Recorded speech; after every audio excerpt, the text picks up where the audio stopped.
नमन आत्मन। आज मैं लाई हूँ एक कहानी। कितना आसान है ना सिद्धार्थ होना। आज एकाएक एक प्रश्न कौंध रहा था दिमाग में, जैसे विशाल काले बादलों के बीच बिजली कौंधती है। वही भय, वही डर जिसको साक्षात महसूस किया जा सकता है, किसी के कहने या सुनने से नहीं।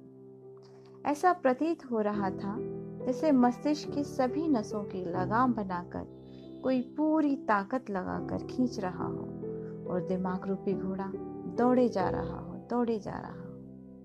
कितना आसान है ना मर्यादा पुरुषोत्तम राम होना, मानव जाति के लिए आदर्श बनना, आदर्श बेटे के रूप में वन को चले जाना, आदर्श राजा के रूप में पत्नी का त्याग कर देना। कितना आसान है। पर स्त्री का क्या?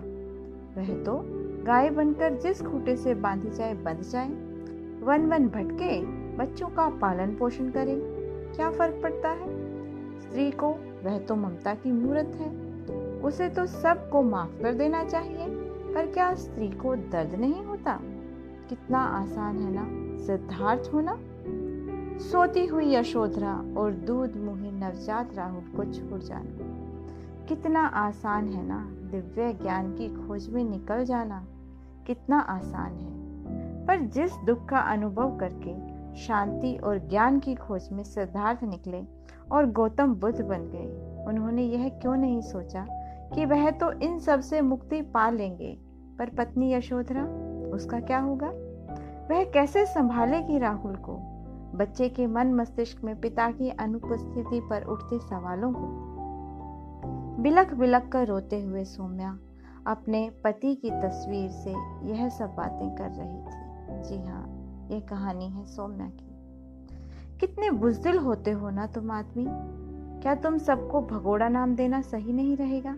सौम्या ने अपने पति की तस्वीर से कहा। सौम्या के ससुर का देहांत हो गया और उस दुख से व्यथित सौम्या के पति सौम्या और उसकी 7 साल की बेटी को अकेला छोड़कर गुमशुदा के पोस्टर बनकर रह गए।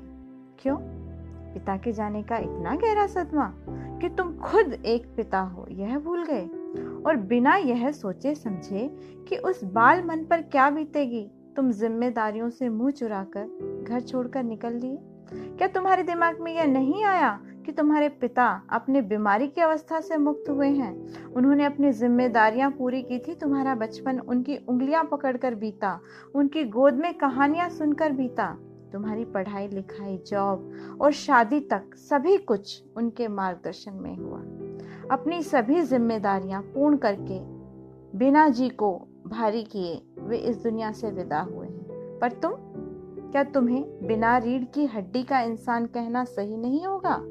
अगर यही कदम कोई स्त्री उठाए तो समाज उस पर अनगिनत प्रश्न उठा देता है, किंतु सौम्या के पति का नाम एकदम चले जाना सिर्फ और सिर्फ एक सांत्वना बनकर रह गया है कि कोई बात नहीं, भगवान ने चाहा तो वह जल्दी सलामत वापस लौट आएंगे। पर अगर यही काम सौम्या ने किया होता तो क्या इसको हमारा सो कॉल्ड समाज यही बातें कहकर शांत करता?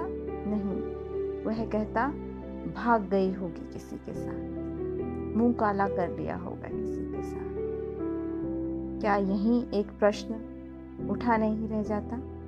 धन्यवाद।